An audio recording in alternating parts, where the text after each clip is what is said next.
Yo, it's your guy Ben Duran. And your boy SM Young. Back with Star Wars Sundays. Ooh. Guys. I was about to cuss. I remember you said no more cussing. Yeah. We're going to start on a new leaf. We're going to start making our channel at least a little bit more PG to get our younger audiences. Are we making it PG or PC? Nah, it's not, I wouldn't say PC. Yeah, I feel you. Definitely like, PG. All right. Yeah. I kind of, dude, I literally black out sometimes. Well, especially when I'm on a rant, man. I'm like sitting here, I'm like, yo, like I really didn't like the Rise of Skywalker. Like what yeah. No more cussing, guys, and that's going to be kind of hard with the topic we're starting off on now. Okay, number one on our list is Jar Jar Binks showing up in. So we have Jar Jar Binks apparently showing up in Kenobi. Ugh. Trash. Yeah. So I'm definitely hyped for the Kenobi series. I kind of want to see what they do with Jar Jar. It'd be cool if like they pull him out on the street and he gets like shot by like public execution by like stormtroopers. Hey. But you know, also at the same time, it'd be kind of cool to see like Jar Jar kind of come across Obi-Wan Kenobi and doesn't recognize him, kind of like an R2D2 situation. Okay, yeah. You know, where he's like, oh my god, he's like Obi-Wan Kenobi? Misa Kenobi? Yeah. So, what else do you feel about that? You know, because only time I want to see Jar Jar Binks is if they like canonize the Darth Jar Jar theory, bro. Nah, that's literally the only way. That's the main villain, dude. He's the main villain. He's the big bad of all, yeah. Bro. Dog, Jar Jar, is more scheming than Palpatine, bro. Dude, well, that's what I'm saying. Like, you know, there's so many moments where it's just like, man, is this dude deliberately doing that, or is he actually like that dumb? Yeah, that. Yo, dumb. Jar Jar is literally the Donald Trump of the Star Wars universe. Well, that's what it is. You know, when I see people fall over, I'm like, yo, you just did a Jar Jar. You Jar Jar'd yourself. Congratulations, you Jar Jar'd yourself. Yeah, that's not a good thing. But I don't know, man. Look, I want to see who the showrunners are for Kenobi. Before I say it's a good thing. Because any character handled in the right hands can be good. You feel me? Yeah. Like, so I'm just going to wait to see who the showrunners are for it. And, you know, if I trust them, then I'll trust them with Jar Jar. Hopefully they'll adapt them right. Kind of like where you went with it when we were talking about it off air and everything. Yeah. Where you were like, if he's like disillusioned because he's basically like one of the linchpins that allowed Palpatine to form the Empire, like you said. So it would be him kind of reflecting on that and kind of like shitting on himself. Borderline. Ooh, strike one. Kind of. Oh, you ready? Poo-pooing myself. But yeah, poo-pooing himself because, like, you know, I allow me being this dumb, or not necessarily dumb, but you know, not is what allowed, you know, this persecution of the galaxy to happen. Like, and what if he like Jar Jar was like one of the like few people to find out that, you know, Palpatine was a Sith Lord because of, you know, he was basically in the Senate. Yo, what if he witnessed the fight between Yoda and Palpatine? And he's just like, oh, gotta go. That would have been lit, dog. They just did like a quick flashback of him like in the Senate, like, I miss him. Oh, he just sees Yoda like going ham on him. And yeah.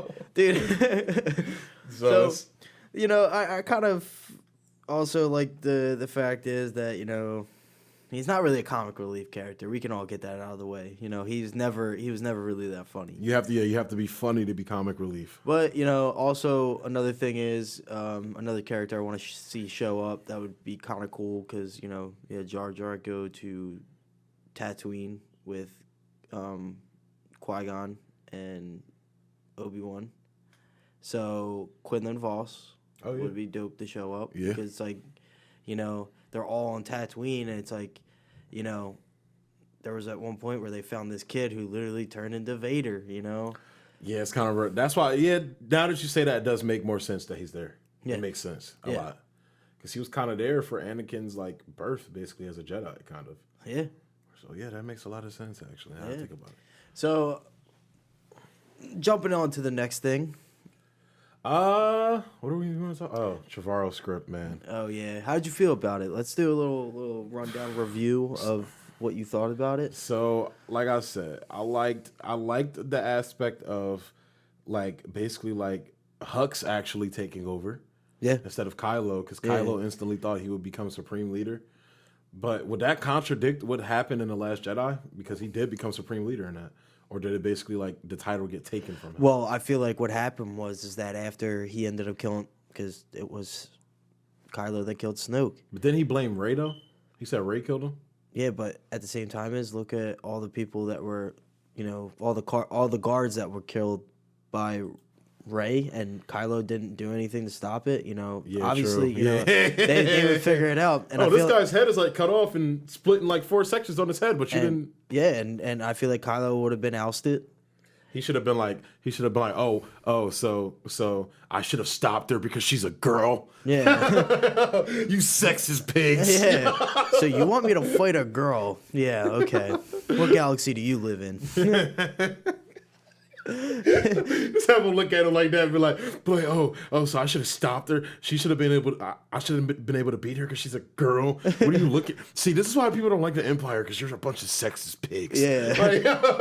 First you guys cut out all the aliens.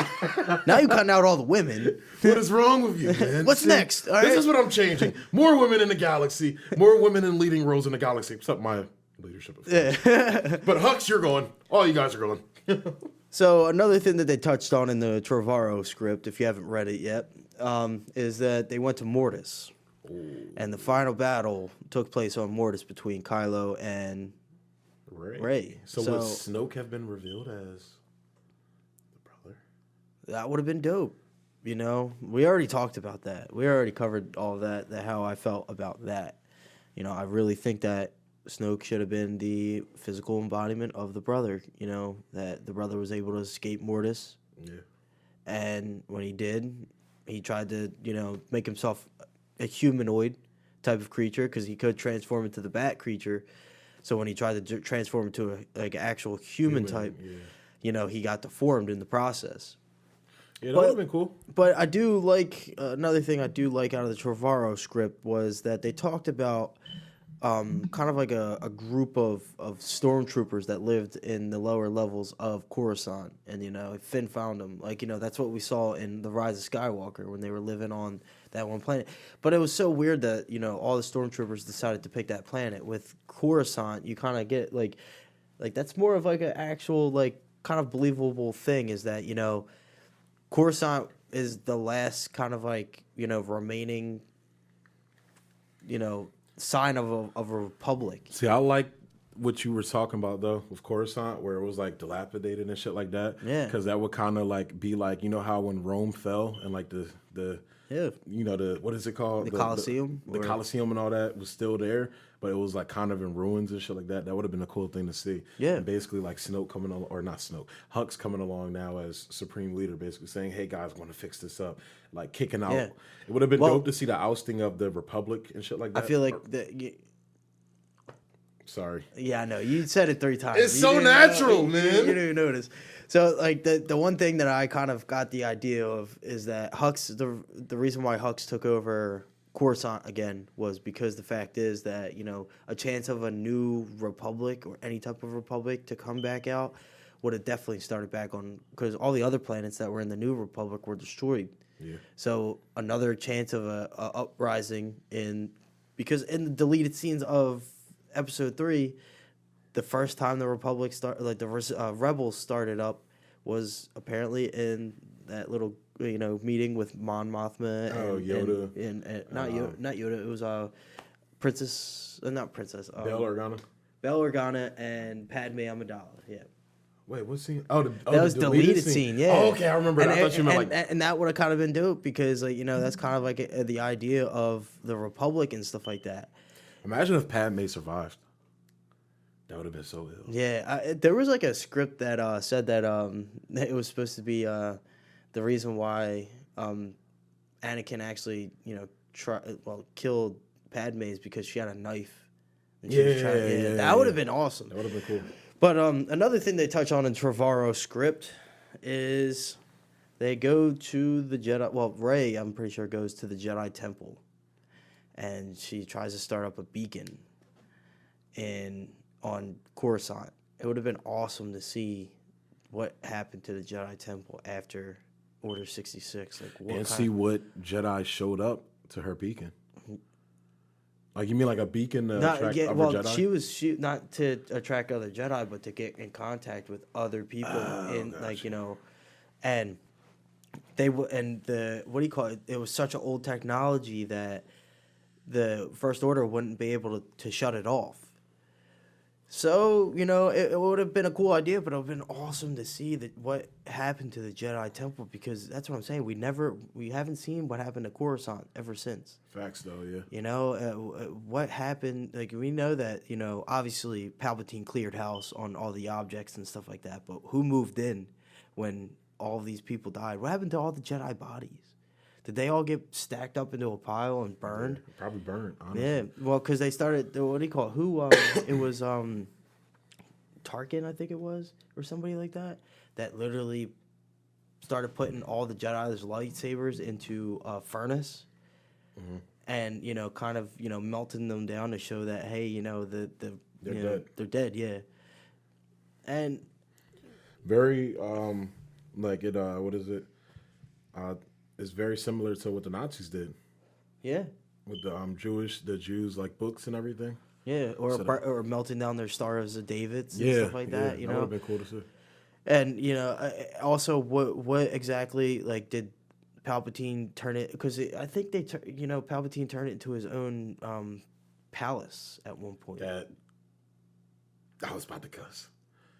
That's like Palpatine waving his you-know-what around, basically saying, yeah, I defeated you guys. Yeah. So any Jedi out there, just like... It's like, what people used to think was the Jedi, council room is now his, like, personal bedroom where he's just sitting there, chilling back, smoking a cigar or a death stick. Yeah. Oh, that'd be crazy. He's just sitting there like, I remember when Mace Windu would sit here. Yeah, so there was a lot of stuff in the Trevorrow script that was so interesting. Well, to me, people forget. I know you don't forget. You already know. Sam's probably more sweatier about Star Wars than I am, honestly. But the Sith Temple is under. Yeah, he has a tat on him. Yeah. The Sith Temple is under the Jedi Temple. So the Jedi were so arrogant they built their temple on top of the Sith Temple. So now Palpatine's like, oh, this isn't arrogance. This is just me flexing on y'all. I'm gonna build my temple on top of yours. Yeah, and that's what there wasn't. The big bad of the story was, not a Palpatine or a Snoke, it was Kylo the entire time, considering Colin Trevorrow never had, Snoke or anybody like that come back. So I would kind of like, I would like to see it be fleshed out, kind of like a storyboard, like people drew it out. And I think that's where me and you disagree on. What's that? I like Trevorrow's, take in his script. The only thing I don't like is that Rey's not a Palpatine, man. To me, that's the best part of Rise of Skywalker because it makes sense for her character. Yeah, it does. But I kind of like the idea of what Trevorrow did. And then I know he wouldn't do the scene where she accidentally, well, not really, but kills Chewie. Yeah, like that was a really good, dope scene. That was like, and it's like to me, like we've always. Like they paint Palpatine, of course, as he's the bad guy and everything, but like just the fact that the hope for the universe came from him. Yeah, that's a dope concept to me. Like, people aren't inherent there. People aren't just kind of like the same thing with Luke, kind of. Even though his father was Vader and things like that. Yeah, they didn't see like Luke. Luke wasn't predestined to be evil because of his father. He had a choice. And that's kind of what would have been dope with Rey, since they built her up as, the hero figure of this trilogy, was that she had a choice whether to be good or bad. Them taking her in The Last Jedi, making her like fully inherently good, was where they messed up. Like even her, when Luke was like, yo, don't go into that hole because that's like the darkness. And she just goes in there and just triumphs because girl power. No, she triumphs because, she went through the flaw. She was, tempted by the dark side. That's why I didn't like her seeing that dark side version of herself in Rise of Skywalker, because I feel that wasn't earned. She didn't go through that was them trying to play up the whole Luke and the. I feel like it would have been awesome if instead of seeing herself, she saw Vader.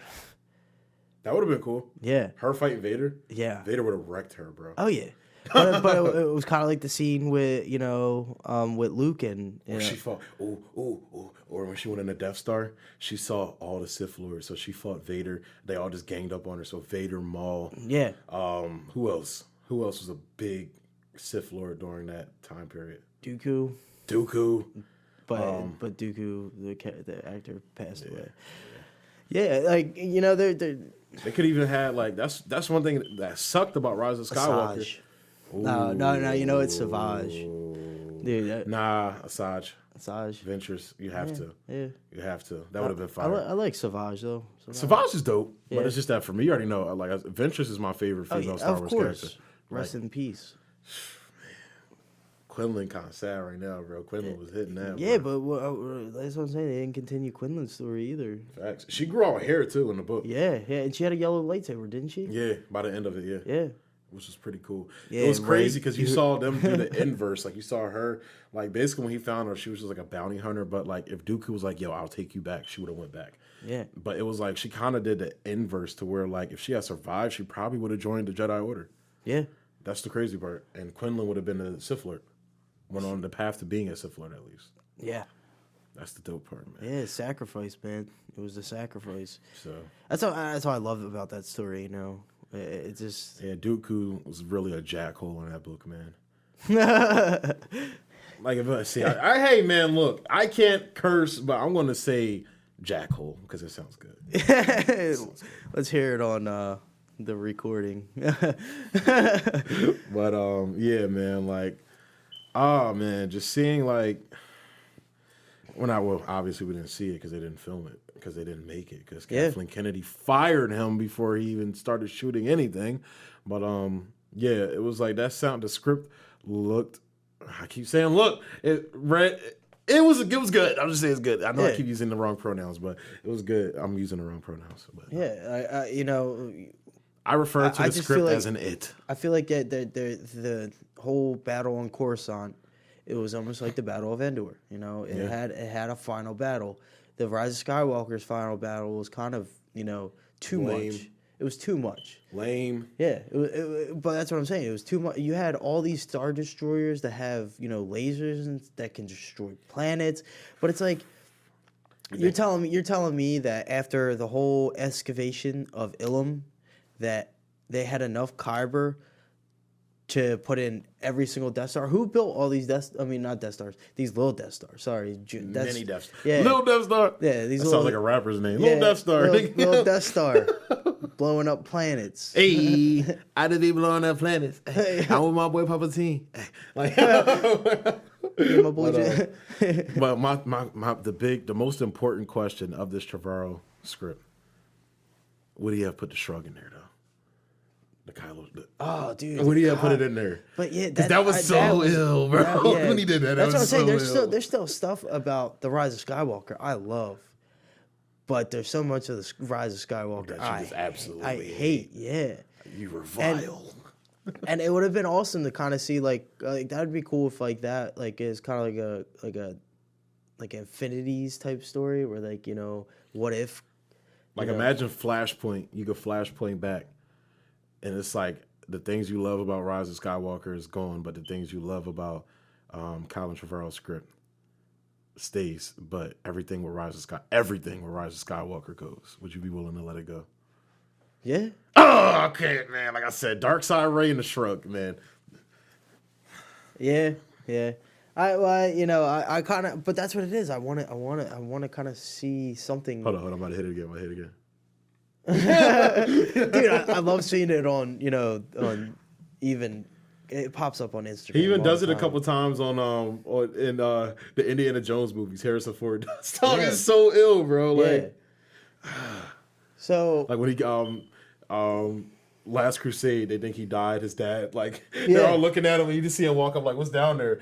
He's like, "Son." He was like, and then he just hugs him. I'm like, "Oh my god!" But yeah, go ahead, move on. So, I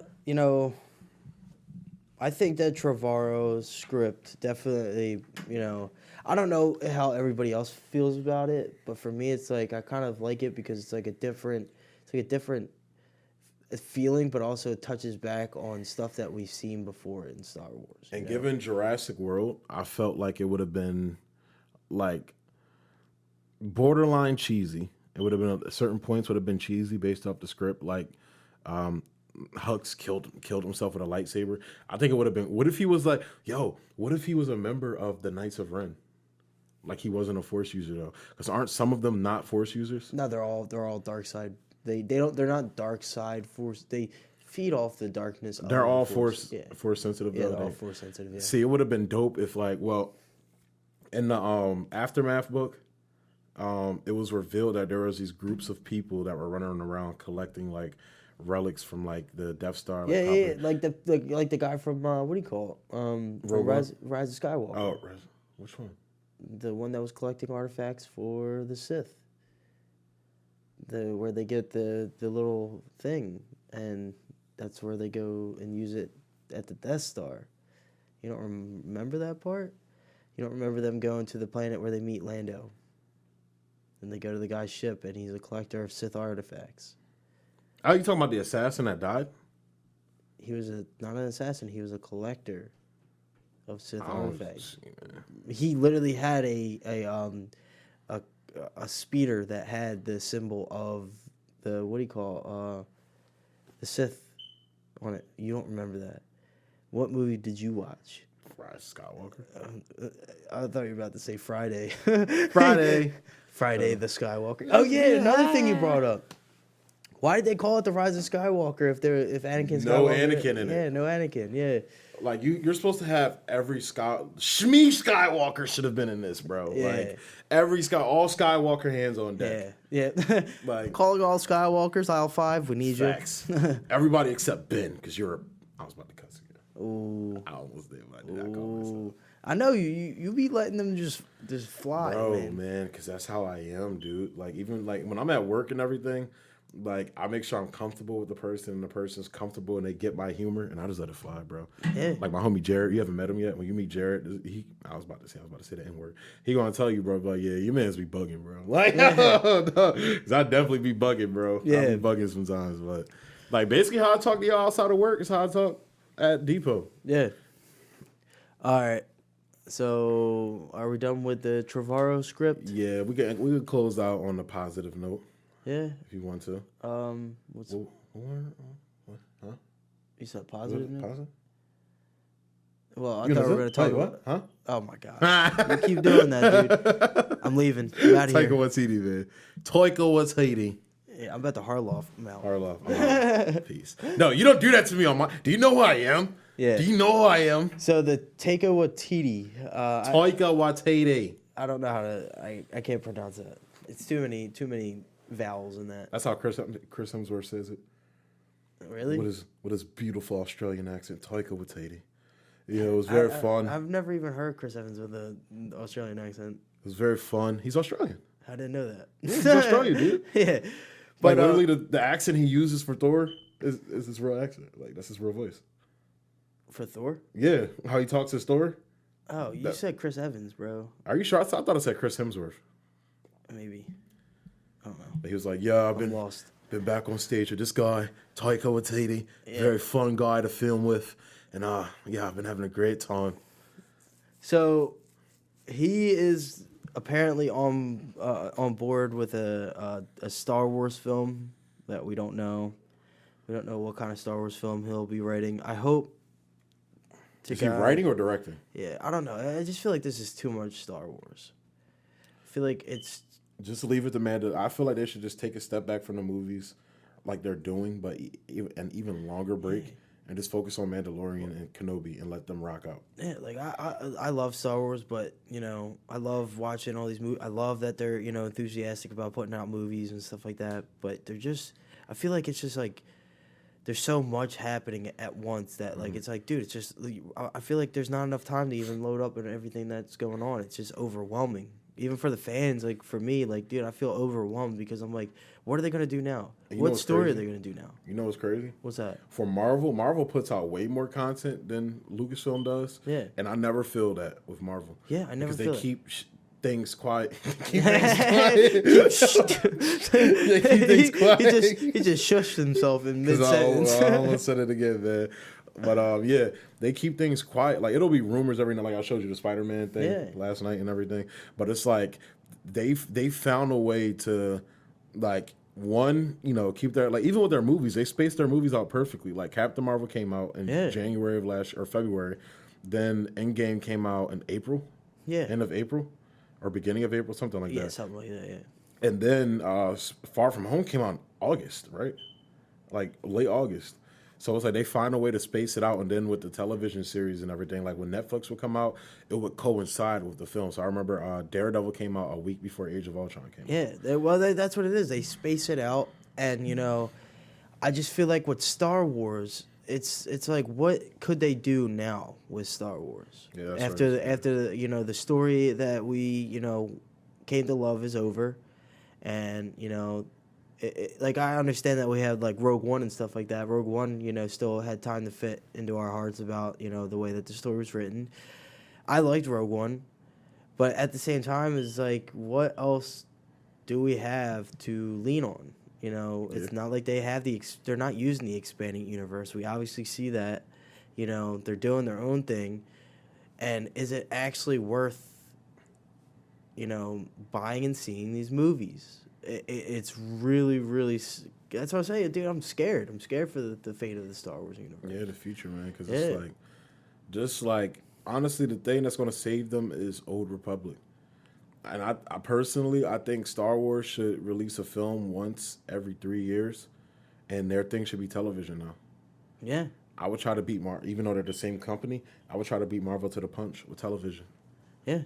And like make Disney Plus their thing, because they kind of already have with the Mandalorian. Yeah, Mandalorian. Well, yeah, of course, man. They don't have any Marvel doesn't have any. That's the second most popular show in the world right now. Oh yeah, behind The Witcher. Dude, you know how many people I see, that never even watched any of the Star Wars movies have like Baby Yoda on their. Did you see the picture of George holding Baby Yoda? Yeah, that was lit. Bro, that was kind of lit. Yeah. Yo. But that's right. Yeah, I would love to see side stories and stuff like that. But of course, Old Republic. But I also want to see, because they left Rey hanging at the end of that movie and stuff like that, and Good. Yeah. Bye. But at the same time, should have buried yourself in the sand along with the lightsaber. But she's the last, basically Jedi, and they never touched upon that kid sweeping his broom in The Last Jedi, and maybe he starts up the new. Because there's always going to be Force users, and they're probably never going to come back. Who? Have you been hearing the reports from the big three of this generation? Yeah, they're not. Yeah, they like Daisy Ridley said she's taking an indefinite break, which means she's not coming back. John Boyega said they want me to do a Disney Plus movie or a show. I'm not doing Disney Plus. You're not Disney Plus, man. But I love Finn, dude. I do too. But Boyega's like, Boyega thinks he's a star, a movie star. And this is no shade to John Boyega. I love John Boyega, but bro, like, come on, bro. Last time I saw John Boyega was Attack on the Block. Nah, Pacific Rim, and that John bombed hard. Oh, yeah. Like, yeah, bro, you need to relax, dog. Yeah. Star Wars is your bread and butter right now, G. Yeah. For real. Let's be real. Like, same thing with Daisy Ridley. What has she really been? The only two people from this generation, from this new big three, and I'm just going to say the overall cast, that can flourish outside of Star Wars, because they already have, is Oscar Isaacs and Adam Driver. Yeah. Because Adam Driver's been doing films before Star Wars. Adam Driver's a big hit. Yeah, and same thing with Oscar Isaacs. Yeah. Like, he was in that really good, what's her name? Natalie Portman movie, Annihilation. Yeah. That thing was amazing, dude.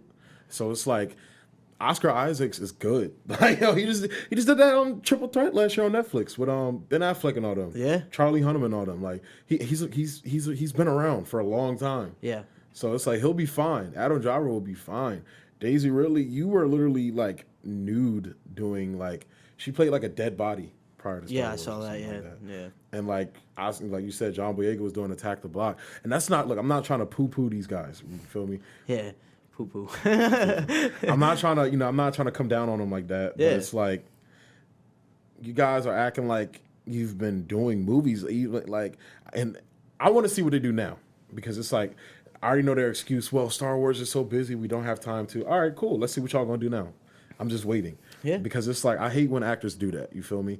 Like, to me, Downey has shown the most respect. You can tell the guy doesn't want to do Iron Man no more, but he's not running around saying, "Oh God, thank God I'm done," because he recognizes that, yo, this character, like, Marvel took a gamble on me and they put me back on the map and put me at where I'm at now. Yeah. So I'm not going to disrespect them like that and the fans like that. Yeah. And I hate when people do that. Like, you'll get like even as far back as Alec Guinness, like historically did not like the fans of Star Wars. Yeah. Same thing with Harrison Ford. They tried to like hide it and cover it up that he didn't.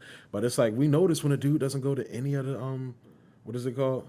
The what are they conventions and everything? Yeah. And like he's had disparaging words about the fans before prior to the prequels. Yeah. So it's like, but there's definitely people out in the actors of Star Wars that haven't really ran into that. Yeah. Like, I believe Ewan McGregor never ran into that type of stuff because he enjoyed it, even though he got crapped on. Even that's what Hayden Christensen came out. He talked about it a lot. He was like, I felt bad because I love Star Wars. Yeah, like he loves Star Wars. He's not like us, but he grew up watching the movies and everything. He loved them, so it was like. That's what I remember him talking about. He said that hurt him a lot, like the fan, the fan response to him originally. But he's like it just helped me learn to brush it off. You'll have all these people talking about it, but at the same time but it's not out of them not liking it. It's like with certain actors, like the dude who played. Have you heard about the dude who plays Wedge Antilles? Yeah, he refused to come back because he's like legitly thinks he's like one of the reasons why Star Wars was as big as like delusional, like. Yeah, he doesn't. Bro, Star Wars would never been out without Wedge Antilles. You see him take out Darth Vader. He craps on the fans all the time. Like, yeah, dude, and it's like, but then you take it a step further with actors that think like you got actors like kind of like they think they're beyond it and things like that. Yeah, like even actor like to me, like let's have a conversation about this. This kind of goes in line with Star Wars. Like, I can't stand actors that think they're too highbrow for any type of genre film, whether it's science fiction / space opera like Star Wars or superhero films, like the Marvel and everything. Yeah, like even with we could have a conversation about the directors at another time, like Scorsese and things like that. Crapping on Marvel and everything, but it's like a lot of the reason why you don't see a lot of actors in Star Wars films and Marvel films, which Star Wars I get because Star Wars was built upon hiring unknown actors. Well, that's what it is. Look at like the Joker and stuff like that. Look at the role that Joaquin Phoenix played. He didn't. What? When you touched the thing, this part, when you touched the chord, it was like doom. Doom. So when Joaquin Phoenix played that role, he brought out a character that he never knew before that. It was obviously these are roles that people can learn how to play other roles. Find that inner being. Whether it takes as far as Jared Leto doing what he did. Yeah, doing Morbius, but also doing his Joker. But my thing is, I thought we were past. I thought once we got to Heath Ledger, I thought we were past the point where people crap on, genre films. I thought we were past this. No, you'll always have those people because they, some people. That's the same thing as people don't like certain characters, but other people do. You're still gonna come across people who don't like, Iron Man. Oh yeah, for sure. And like Captain America more. Yeah. But you also get people that love Captain America and hate Iron Man. I get that, but that's fandom. What I'm talking about is but at the same time, I'm talking about not just that. I'm talking about the root of it, not the whole entire. You get my idea all wrong. You have the people who like that or like that. You also get those people that are in between. We have conscience. Right? We have a conscience we have a brain. We decide on what we like. You're gonna get people that don't like something. No. I'm not for. See, what I'm saying is, if you don't like something, cool, that's fine. But when you don't have say you don't like Star Wars films, right? Yeah. And I do, and we were having not necessarily a debate, but talking about Star Wars and everything. You're like, oh, I don't like Star Wars. You never watched it. You just don't like it because you feel like the acting isn't good in it from what you haven't seen. That's what I'm saying. You don't even give it a chance. That's what I'm saying. Yeah. But it's that more so you take it a step further. People that literally the people who nominate, for the Oscars and everything, they don't even consider these types of films like that because they think they're for children. Like literally. Yeah. Well, that's what I'm saying. Where it's like you can take these films as serious as you take any BS political movie you make or whatever. That's what I'm saying. Look at Willy Wonka, a beloved film that loved by everybody. You know, yeah, for sure. Was a children's book. You know, it's definitely a genre film because it's fantasy. There's no way that somebody's going to end up growing a plant that's made of chocolate. Oh, yeah, for sure. You know, pretty sure, what's his name? Willy Wonka. Oh, Gene Wilder? Gene Wilder definitely got an Oscar for that. That's not what I mean. What I'm talking in terms of like your, like, for example, like they didn't nominate films like Blade Runner and things like that because they saw it as like for children. You feel me? They look down on like films like that, like sci-fi. Yeah, but that's just Hollywood. You know, the old Hollywood still, and it's almost like the same thing as the government. You know, government looks down on other stuff as like technology. They look at technology still like we're finally starting to get caught up with technology laws and stuff like that. Yeah. It's the same thing with Hollywood. The way the Hollywood's being run is that they're not up to date at all. See, I get what you mean. I guess it's just me that sees it. It's just like I hate when people like Scorsese. Like I guess we can go into like the whole Scorsese thing. Like, yeah. Basically, you're telling me that you don't consider it cinema because of your standards. Yeah, it's his standard. Bro. Yeah, that's what I'm saying. That's his version of what he thinks Hollywood is. But what I'm saying is when you have a group of people like that inflicts that upon everybody, like if you talk to like a movie critic or something like that, they'll like look at you like you're a child for liking Star Wars. Like as much as you love Star Wars, if you was to talk to like a film critic or something like that, like one of the people that actually have the power to give these films like the accolades and things like that, yeah. They'll basically look at you and laugh at you like, oh, you're taking this seriously. Yeah. And then on top of that, it pushes the actors away from doing that because they know that they're not going to get any type of recognition for it. Well, I think the real problem is that they don't realize that, hey, most of this stuff is written from, first written as a book. Yeah. And then, either whether it's all can be either scribed into a book or it's a story. They're all stories. He's writing a story. Scorsese's writing a story. George Lucas was writing a story. Yeah. It doesn't matter if it was meant for kids, meant for adults. It's still storytelling. It's fantasy. Some of it isn't fantasy. Some of it is actually, nonfiction. Some of it is fiction. It's still storytelling is what it all boils down to. Pacific Rim, storytelling. Trash. Still. Well, the first one was fire. Yeah. Second one was garbage. Like I didn't even like they did like a time jump in that or something like that, something stupid. But yeah, so I just feel like they just need to accept that you're writing a story, everybody's writing a story. You really can't judge the way that people are writing their stories because look at even with the girl with the dragon tattoo. The movies are so good. Oh yeah, even the books were good. That guy the guy that wrote it. What's his name? Is it Lizer or something like that? He didn't know. He was like one of those people that didn't know that he was famous because he died before he could find his fame. He actually wrote the trilogy, and then he had a heart attack. Jeez. Yeah. That sucks. Yeah. Man.